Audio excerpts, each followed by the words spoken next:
오늘 국회에서 여성가족부 현안 보고가 있었습니다. 최근에 미투 운동 관련해서 성폭력 근절대책 현황 보고가 있었는데, 그런데 여성가족부 제 역할 못하고 있다.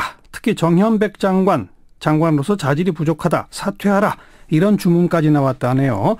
오늘 강한 목소리로 정 장관을 질타하신 자유한국당의 김승희 의원을 연결합니다. 김 의원 안녕하세요. 예, 안녕하세요. 네, 그러니까 여가부가 지금 성폭력 근절 대책 관련해서 제 역할을 못하고 있다고 보시는 거죠? 네네. 어떤 점을 합니다. 어떤 점을 제일 못하고 있습니까?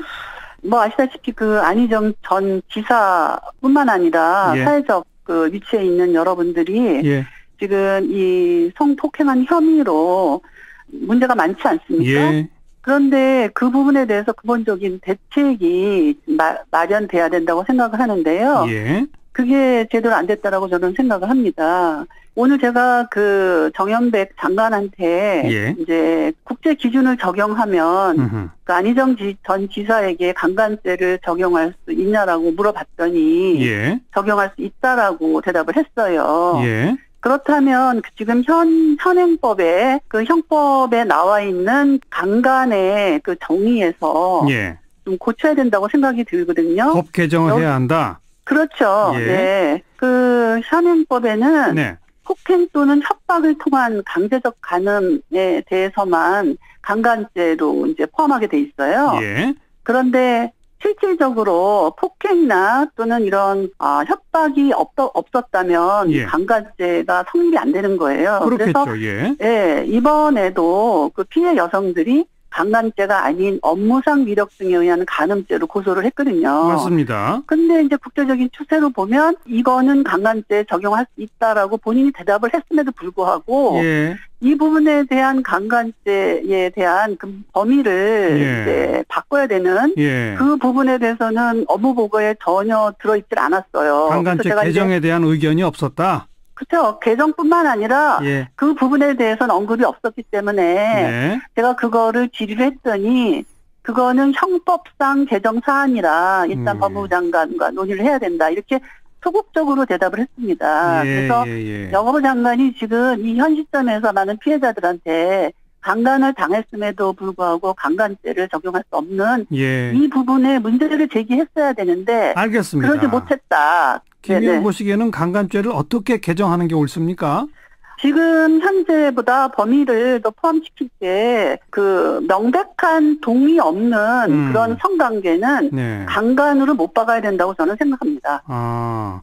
국제적인 추세라고 하셨는데 다른 나라들은 강간죄의 범위를 그렇게 명백한 동의 없는 성행위는 강간 이렇게 하고 있나요? 명백한 그런 단어는 없다 하더라도요. 동의 여부가 굉장히 중요한 사안입니다. 그래서 다른 나라들은 지금 서로 동의를 하지 않은 경우에 성관계가 성립이 되면 그건 강간으로 보고 있습니다. 꼭 폭행이나 협박이 없더라 하더라도 동의가 없으면 강간이다. 피해자 동의 여부가 굉장히 중요한 구성 요건이 되고 있죠. 아까 언급하셨습니다만 업무상 위력에 의한 간음죄의 형량하고 형법상 강간죄의 형량하고 차이가 큰가요? 많이 크죠. 강간은 이제 형량 하한죄로 돼갖고 3년 이상의 유기징역을 받게 돼 있고요. 업무상 위력 등에 의한 간음은 이제 5년 이하의 징역인데 사실은 이하이기 때문에 하한죄가 아니라 이제 상한죄고 거기에 또는 벌금으로 이렇게 돼 있어요. 1,500만 원. 그러니까 벌금만 내면은 이제 적용이 안 될 수도 있는 거죠, 징역이. 근데 정현백 장관이 답한 이 형법 개정 문제는 법무부 장관과 협의할 사안이다라고 하는 건 말은 맞는 말 아닌가요? 말은 맞는데요. 문제 제기를 하고 이 부분에 대해서는 선제적으로 이거를 끌고 갔어야 된다는 거죠. 본인이 법무부 장관하고 협의를 더 넘어서서 국무총리나 아니면 청와대나 이런 쪽에 적극적으로 자기 의견을 개진하는데 앞장을 섰어야 된다고 생각합니다. 근데 앞장서지 않고 있으니까 그 장관 자질 부족하다, 사퇴하라 이 말씀인 거죠? 아니 그것뿐만 아니라 그 유엔의 여성차별 탈퇴위원회에 다녀왔어요. 여가부 장관님께서. 근데 거기서도 마찬가지로 제대로 답변도 못했고요.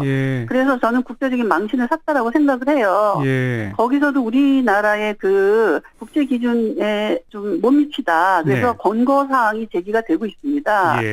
여가부 장관이 그런 상황에서도 제대로 의견도 내지 못하고 뭐 사회적 합의가 필요하다든 좀 이런 대답을 하니까 그런 거는 너무 소극적이다. 지금 얼마나 이게 큰 사안인데 그래서 저는 본인이 자신이 없으면 그 직위를 내놔야 된다라고 저는 생각을 합니다. 그러니까 뭐 다른 부처와의 협의 또 사회적 합의 이것 필요하다 하더라도 여가부 장관은 앞장서서 목소리를 내야 하는데 그걸 안 내고 있다 이 말씀이군요. 네, 그렇죠.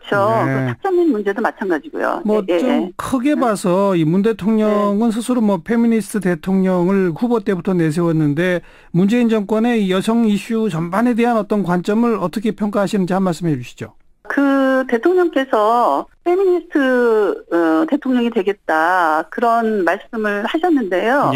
실질적으로 그게 제대로 이루어진다라고 저는 생각을 안 하기 때문에 좀 실망 그 자체다. 참 이중적이다 이렇게 생각을 합니다. 왜냐하면 탁정민 행정관이 지금 계속 그 버젓이 청와대에 근무하고 있지 않습니까? 이 부분도 굉장히 그 국회에서 여러 의원님들께서 이 여성 비하 발언 물론 뭐 서적을 통해서 언급을 했지만 그래도 그거는 많은 사람들을 여성들한테 상처를 준 거기 때문에 그 탁정민 행정관은 이제 해임돼야 된다라고 생각하거든요. 근데 전혀 그거에 대해서 반응을 안 하고 계시기 때문에 그런 면에서 이중적이다. 대통령 이중적이라고 생각을 합니다. 알겠습니다. 여기까지 말씀드릴게요. 고맙습니다. 감사합니다. 자유한국당 김승희 의원이었습니다.